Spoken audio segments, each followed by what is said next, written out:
बिस्मिल्लाहिर्रहमानिर्रहीम। अस्सलाम वालेकुम नाज़रीन, आप यूट्यूब चैनल देख रहे हैं। मैं इमरान खान हूँ। ईद का पहला दिन है, आप सबको बहुत ईद मुबारक। पाकिस्तान में हामिद मीर साहब ने एक इशू उठा दिया है और उसके कुछ हिस्से बिल्कुल ठीक हैं जो वो बात कर रहे हैं, कुछ के बारे में मैं नहीं जानता। और ये जो 2 मीटिंग्स हुई थी सहाफ़ियों के साथ जनरल रिटायर कमर जावेद बाजवा की, इन मीटिंग्स के अंदर मैं मौजूद था और ये 2021 की बात है। 2022 में रजीम चेंज ऑपरेशन हुआ, लेकिन ये 2021 की बात है। कुछ चीज़ें हमें बहुत अजीब लगी थी और हुआ ये था कि जनरल बाजवा ने बुलवाया था सहाफ़ियों को मुलाकात के लिए। एक मरतबा ये मुलाकात GHQ में हुई थी और एक मरतबा ये मुलाकात आप पारा में हुई थी, ISI के हेडक्वार्टर में। ये जो 2 मुलाकातें थी, इनमें बहुत सारी चीज़ें क्लियर हो गई थी उस वक्त, लेकिन इन मुलाकातों को ऑफ द रिकॉर्ड रखने का कहा गया था। ऑफ द रिकॉर्ड जो होती है इन्फॉर्मेशन, वो सहाफ़ियों के अपने कंज्यूम करने के लिए होती है, अपनी कंजम्पशन के लिए होती है। वो उसकी बुनियाद के ऊपर अपना तज्ज़िया दे सकते हैं, लेकिन उसको बाहर जाकर रिपोर्ट नहीं कर सकते। उस वक्त तो बिल्कुल नहीं कर सकते। तो ये एक प्रॉमिस होता है सहाफ़ियों और जो लोग ये इन्फॉर्मेशन दे रहे थे उनके बीच में कि इसको रिपोर्ट नहीं किया जाएगा, लेकिन जो इन्फॉर्मेशन उनको दी जा रही है ये अपनी कंजम्पशन के लिए और अपने इस्तेमाल के लिए, अपने एनालिसिस के लिए वो इस्तेमाल कर सकते हैं। अब इसी तरह से ये 2 मीटिंग्स हुई थी और घंटों तक जारी रही थी। एक मीटिंग तो हमारी लगभग 7 घंटे तक जारी रही थी। 2 दर्जन सहाफ़ी थे जिनको बुलाया गया था। एक गालिबन रमज़ानुल मुबारक में थी और एक उसके बाद थी ये मीटिंग, और दोनों में जनरल रिटायर फैज़ भी साथ मौजूद थे। उस वक्त के जो DG ISPR थे जनरल इफ्तिखार बाबर, वो भी मौजूद थे। ISPR का दीगर अमला भी मौजूद था और जनरल बाजवा का अपना स्टाफ वो भी मौजूद था। एक मुलाकात के अंदर कुछ सियासतदान भी मौजूद थे, जिनमें वज़ीर आज़म साबिक जो थे उनके नेशनल सिक्योरिटी के एडवाइज़र मुईद यूसुफ भी एक मुलाकात के अंदर शामिल थे। सहाफ़ियों का मैं आपको नाम बता देता हूँ जो मुझे अभी याद है फ़िलहाल। शहीद अरशद शरीफ उन मुलाकातों के अंदर शामिल थे, मुईद पीरज़ादा शामिल थे, इरशाद भट्टी, आरफ हमीद भट्टी, नदीम मलिक, अहमद मीर, काशिफ अब्बासी साहब गालिबन एक या दोनों मुलाकातों में थे। मुबशर लुकमान साहब एक मुलाकात के अंदर मौजूद थे। नसीम ज़हरा साहबा मौजूद थी। शौकत पराचा मौजूद थे। फ़हाद हुसैन को मैंने एक मुलाकात में, मुझे गालिबन या हो सकता है दोनों में वो मौजूद हों।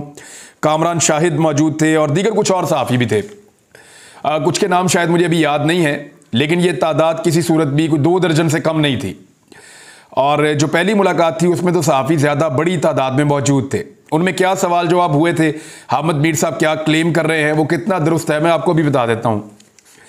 एक तो ये जो कहानी है कि मोदी का पाकिस्तान का दौरा करवाया जा रहा था, ये कोई दौरा उस वक्त की इतला के मुताबिक, ये अभी भी मैंने कंफर्म किया है, सच तय नहीं था। ये पाइपलाइन के अंदर बातें चल रही थी, क्योंकि बैकडोर चैनल राब्ते पाकिस्तान की एजेंसीज़ ने भारतीय एजेंसियों के साथ शुरू कर दिए थे। उसके बाद आपको याद होगा कि एक सीज़ फायर भी हो गया था लाइन ऑफ कंट्रोल पे, और पाकिस्तान और भारत के दरमियान एक जंगबंदी हो गई थी और फ़ौज उसको बहुत अपनी कामयाबी समझ रही थी कि अब भारत के साथ एक लड़ाई, आपको इमीडिएटली किसी लड़ाई में आप नहीं जा रहे, और एक जंगबंदी हो गई। ये अच्छी चीज़ है। जंग का खात्मा वैसे हमेशा अच्छी चीज़ होती है, इसको अप्रिशिएट करना चाहिए और बातचीत के ज़रिए मुज़ाकरात को हल करना चाहिए। लेकिन भारत ने कुछ हरकतें ऐसी की थी जिनकी वजह से पाकिस्तान भारत से बातचीत से इनकारी हो गया था। ख़ास तौर पे इमरान खान साहब का ये मौक़िफ़ था कि मैं किसी सूरत भी भारत के साथ तब तक बात नहीं करूँगा जब तक कि भारत कश्मीरियों को उनका जो जुदागाना स्टेटस है, जो आर्टिकल 370 रिवोक किया गया है, वो उनको वापस नहीं दे देता। जबकि जनरल बाजवा का मौक़िफ़ इसमें मुख्तलिफ था। अब हामिद मीर साहब ने 2 चीज़ें कही हैं। एक जगह मोदी का दौरा करवाया जा रहा था, शाह महमूद कुरैशी साहब को पता चला तो भागे भागे इमरान खान के पास गए और इमरान खान ने बताया कि मुझे तो पता ही नहीं है इसका। ये ज़रूर पता है कि अजीत डबल का और कुछ राब्ते हमारे लोगों के हो रहे हैं, लेकिन ये नहीं पता कि इसके अंदर मोदी का कोई दौरा हो रहा है।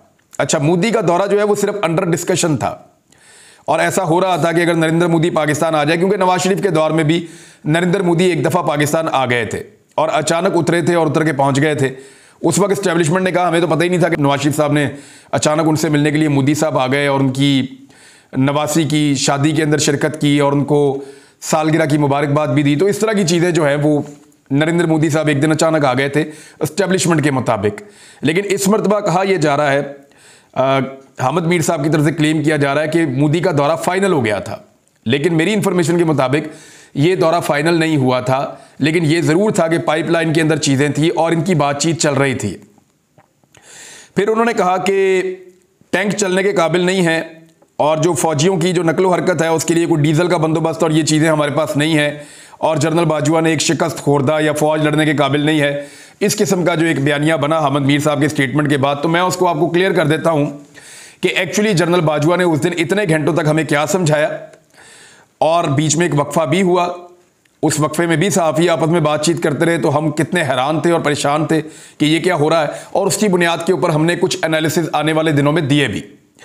सबसे पहले तो मैं आपको ये बताता हूं कि आरिफ हमीद भट्टी साहब ने जनरल बाजवा को कहा, क्योंकि जनरल बाजवा का सहाफ़ियों को लेकर रवैया बड़ा अजीब सा खुश्क था, और वो सहाफ़ियों को दबाते थे, कभी इसको कभी इसको कभी इसको, मार भी पड़वा देते थे, आपको पता है सहाफ़ियों को। अभी वो मानते हैं इस बात को कि मैंने फ़लाँ सहाफ़ी के साथ ये करवाया, फ़लाँ के साथ थोड़ा ज़्यादा हो गया, फ़लाँ के साथ थोड़ा कम हो गया, तो ये जनरल बाजवा सहाफ़ियों पर दबाव डालते थे। आरिफ हमीद भट्टी साहब ने कहा कि जी आप हम सबको ही मार दें एक ही दफ़ा, सहाफ़ियों को, बाजवा साहब, तो पाकिस्तान के सारे मसाइल हमारी वजह से हैं, पाकिस्तान के सारे मसाइल हल हो जाएंगे। तो जनरल बाजवा ने मजाक में कहा कि यहाँ चैम्बर की हम गैस छोड़ते हैं इस कमरे के अंदर बाहर जाके, तो आप सारे ख़त्म हो जाएंगे, तो पाकिस्तान के मसाइल ख़त्म हो जाएंगे। तो इस किस्म की जनरल बाजवा ने बात की थी, लेकिन वो मजाक में बात हुई थी। लेकिन जो संजीदा बातें हुई थी वो मैं आपको बता देता हूँ, जिसपे कुछ सहाफ़ी बड़ा बोले भी थे। मैंने खुद 4 सवालात इन 2 मुलाकातों में मुझे याद हैं जो मैंने पूछे थे।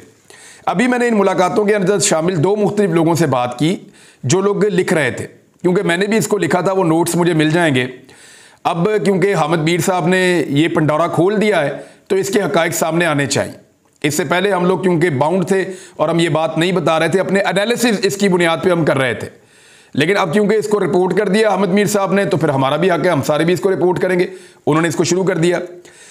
जनरल बाजवा हमें सहाफ़ियों को ये समझा रहे थे कि कश्मीर को छोड़कर पाकिस्तान को भारत के साथ नेगोशिएशंस करनी चाहिए और मुज़ाकरात में आगे बढ़ना चाहिए। अभी कश्मीर का नाम लेना बेशक छोड़ दें। इस पे मैंने एक सवाल किया था कि 70 साल हमने पाकिस्तान की कौम को ये कहा कि हम कश्मीर को लेंगे और छीन कर लेंगे, और एक हमने चूरन कौम को बेचा है 70 साल तक एस्टेब्लिशमेंट ने। तो बाजवा साहब अब जाके लोगों को हम क्या बताएं कि वो सारा झूठ था, ये अब नया बयानिया आपने दे दिया। इस किस्म का मैंने उनसे सवाल किया, मुझे याद है। तो इस पे बाजवा साहब ने कहा कि एक डिबेट तो शुरू की जा सकती है, आप लोग जाएं और जाकर डिबेट शुरू करें और लोगों से बात करें और इसको डिस्कस करें कि भारत के साथ मुज़ाकरात होने चाहिए, ताल्लुकात आगे बढ़नी चाहिए। तो इसमें जो हमने बाजवा साहब की इंटेंट मैं आपको बता देता हूं, क्योंकि कई घंटे की मुलाकात है, मैं एकदम आपको बता नहीं सकता, लेकिन बाजवा साहब की नीयत ये थी कि पाकिस्तान और भारत के दरमियान ताल्लुकात ठीक ठाक नॉर्मलाइज हो जाएं। ये आज मैं सिर्फ भारत के बारे में बात करूंगा इस व्लॉग में, इसराइल के बारे में बाद में बात करूंगा। लेकिन आपको मैं ये बता देता हूं कि जनरल बाजवा ने यह कहीं नहीं कहा कि पाकिस्तान की फौज भारत से लड़ने के काबिल नहीं है। ये मेरी जनरल बाजवा से शदीद मुखालफत है। रजीम चेंज ऑपरेशन पे मैं उनके सख्त खिलाफ हूं, लेकिन जनरल बाजवा ने यह जरूर कहा कि पाकिस्तान कमजोर मुल्क है, पाकिस्तान की इकॉनमी बहुत कमजोर है, हमारे रिजर्व बहुत कम है, हमारे पास फ्यूल जो है वो जमा करने की कैपेसिटी उतनी नहीं है, तो हम क्या एक जंग में जा सकते हैं। वो बार बार ये कहते रहे कि लड़ने की सलाहियत के ऊपर वो सवाल उठाते रहे, लेकिन उन्होंने ये कहीं नहीं कहा कि पाकिस्तान की फौज लड़ना नहीं चाहती। ये कह के तो एक जनरल फंस ही जाता ना। बल्कि एक मौका पर मैंने एक लुकमा भी दिया था कि हम तो अपने आर्मी चीफ को मिलने आए हैं, हमें तो जब से आए आप डरा रहे हैं। ये मैंने बात की थी वहां पे, मुझे याद है।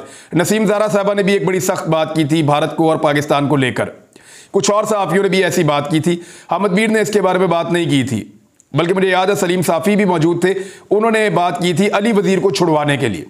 कुछ सहाफ़ी जो हैं वो इनको पॉलिटिकल चीज़ों की तरफ लेकर जाना चाहते थे मुलाकात को, बल्कि नवाज शरीफ साहब को तारीफ़ करते हुए जब मैंने बाजवा साहब को उस दिन सुना तो मुझे बड़ी हैरत हुई थी। जनरल बाजवा साहब ने 2021 में जब मुलाकात हुई थी तो नवाज शरीफ साहब की तारीफ़ें की थी उस मुलाकात में, तो मुझे उस पर बड़ी हैरत हुई थी कि फ़ौज के अंदर नवाज शरीफ के बारे में जज्बात कुछ और हैं, जनरल बाजवा नवाज शरीफ के बारे में कुछ और सोचते हैं और किसी और तरीके से बात करते हैं, और नवाज शरीफ फ़ौज के बारे में किसी और तरह के स्टेटमेंट्स दे रहे हैं। तो इसका मतलब क्या लिया जाए, ये बात कुछ हमें हजम नहीं हो रही थी उस वक्त। बल्कि जब हम वक्फे में बाहर गए तो हम आपस में ये बात कर रहे थे कि हमारे जर्नैल तो हमें डरा रहे हैं, और इस किस्म के कमज़ोर स्टेटमेंट हमारे जर्नैल कैसे दे सकते हैं। जनरल बाजवा ने टैंकों के बारे में कोई इस तरह का शिकवा नहीं किया कि वो चल नहीं सकते या इस काबिल नहीं है या फ़ौज लड़ने के काबिल नहीं है, ये नहीं कहा। लेकिन हमने ये महसूस किया कि वो लड़ना चाहते नहीं हैं और वो लड़ाई से बचने के मुख्तलिफ बहानों के ऊपर बात कर रहे थे। जैसा कि वो ये कहते थे कि इकॉनमी बहुत कमज़ोर है, जैसा कि वो ये कहते थे कि आपकी लड़ने की कैपेसिटी कितने दिन की है, आप कितना फ्यूल जमा कर सकते हैं, कितनी देर तक आप मुज़ामत कर सकते हैं या चीज़ें कर सकते हैं। और जनरल साहब अमन की ख्वाहिश के ऊपर बहुत ज़ोर दे रहे थे ये बातें सियासतदानों के मुंह से तो अच्छी लगती हैं, लेकिन पाकिस्तान के आर्मी चीफ के मुंह से हमें बहुत अजीब लग रही थी कि वो हमें लड़ाई से हटाकर अमन की, मुज़ाकरात की और मईशत की, सियासत की, इस्तेहकाम की, फॉरेन पॉलिसी की, इसकी ब्रीफिंग हमें पाकिस्तान का आर्मी चीफ दे रहा था। बजाय ये बताने के कि लड़ना कैसे है, कश्मीर को कैसे फतह करना है, इसके बारे में हमें हमारे आर्मी चीफ ने उस वक्त कुछ नहीं बताया। बहरहाल एक मैंने ये सवाल किया था, एक तहरीक लब्बैक के बारे में बात हुई थी, आपको अगले वीलॉग में बताऊंगा। फिर एक और बात, एयर स्पेस जो अमेरिका को दिया जाता है उसके बारे में मैंने पूछा था जनरल बाजवा से, उसके बारे में बताऊंगा। कुछ और सहाफ़ियों ने बड़े इंपॉर्टेंट क्वेश्चंस किए थे, उसके बारे में बताऊंगा। एक जो बड़ी मीटिंग थी उसमें हमारे कुछ सहाफ़ी बिल्कुल बोले ही नहीं, उन्होंने बात ही नहीं की। लेकिन एक चीज़ मैं आपको बता देता हूं कि मैंने ये चीज़ें 2021 में रिपोर्ट नहीं की थी, लेकिन अपने एक एनालिसिस में बताई थी, क्योंकि हमें जो कुछ बताया गया था वो हमारी कंजम्पशन के लिए था। उससे मैं एक नतीजे पर पहुंचा कि इमरान खान और फौज के इख्तलाफात शदीद नौयत के हो गए हैं। ना सिर्फ इस मामले से, बल्कि मैंने बहुत सारी और इंफॉर्मेशन गैदरिंग की थी।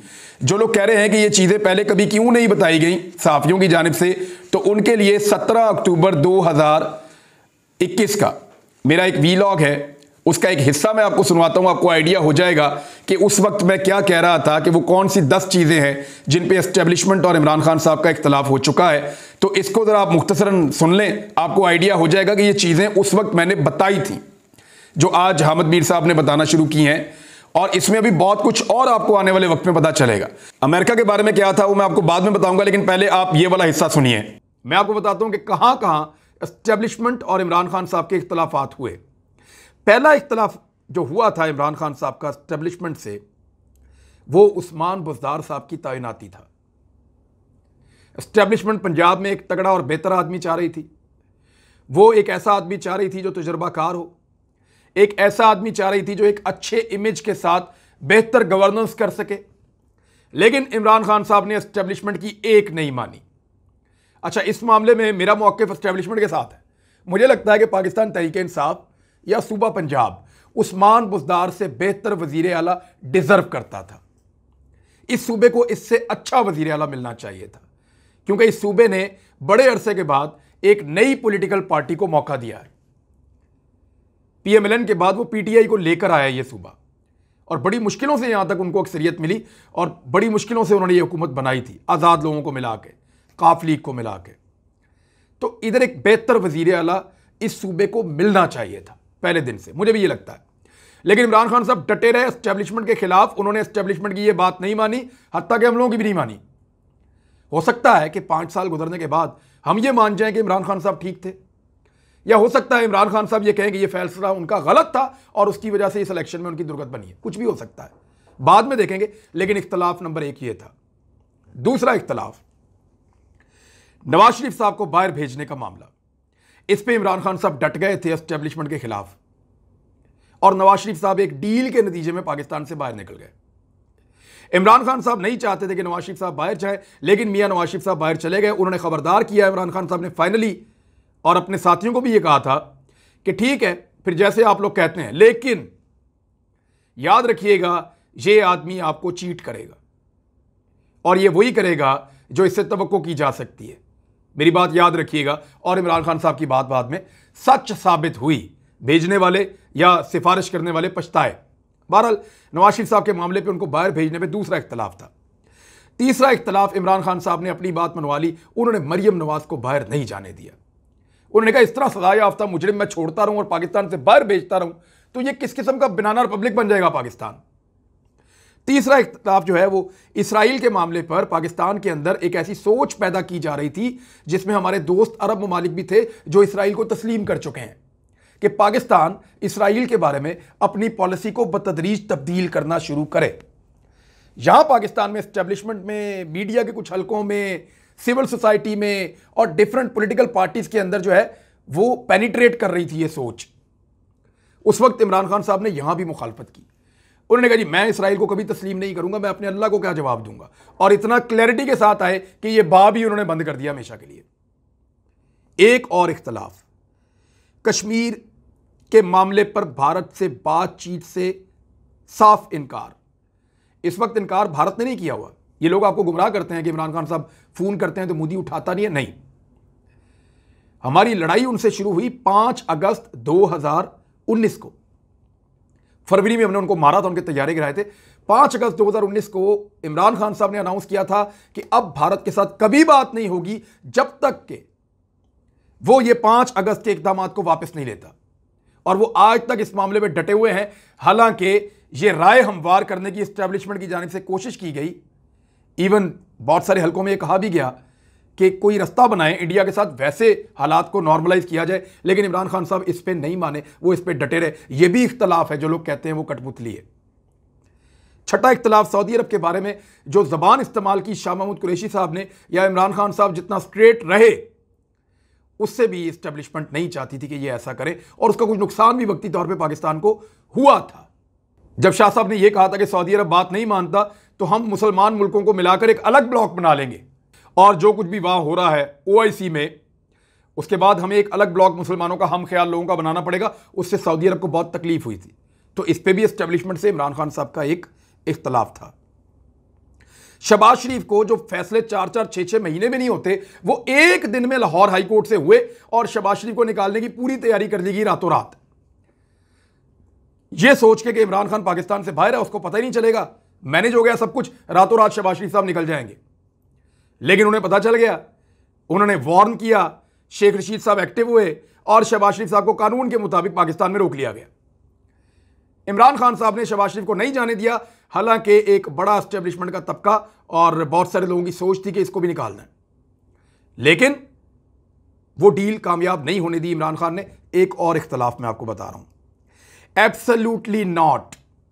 एस्टेब्लिशमेंट में कुछ लोग ये समझते हैं कि इमरान खान साहब ने ये जल्दी कह दिया, इसकी जरूरत नहीं थी, ये कहना नहीं चाहिए था, अमेरिका को नेगोशिएशंस के अंदर आने देना चाहिए था। आपको जो बाइडेन फोन करता आप उससे बातें करते, आपको उनके लोग फोन करते आप उनसे बातें करते, आप उनको एंगेज करते, उनके साथ मामलात को लटकाते, कुछ अपनी सुनाते कुछ उनकी सुनते, और बाद में आप कहते हमारी ये मजबूरियां हैं, हम आपको अड्डे नहीं दे सकते, या ये दे सकते ये नहीं दे सकते। लेकिन इमरान खान साहब ने जो क्लैरिटी के साथ पहले दिन कह दिया, एब्सोल्युटली नॉट, वो अमेरिका में तो पसंद नहीं किया गया, यहां पर भी एक फड्डा है उस मामले के ऊपर, लेकिन फिर भी ये इकट्ठे चलते रहे। इकॉनमी के मामलात के ऊपर कुछ इख्तलाफात रहे, मगर एस्टेब्लिशमेंट उसके लिए ज्यादा बड़ा जिम्मेदार इसहाक डार को समझती है। और मैं आपको जिम्मेदारी से कह रहा हूं कि एस्टेब्लिशमेंट के जो करता धरता तगड़े लोग हैं, वो ये समझते हैं कि इसहाक डार जिस जाल बिछा के गए पाकिस्तान के लिए, वो तो शुक्र करते होंगे कि दोबारा उनकी हुकूमत नहीं आई, और उनको पता था कि PTI की हुकूमत आ जाएगी, तो वो माइंस बिछा कर गए थे, बम लगा कर गए थे, जो टाइम के साथ साथ पट रहे हैं।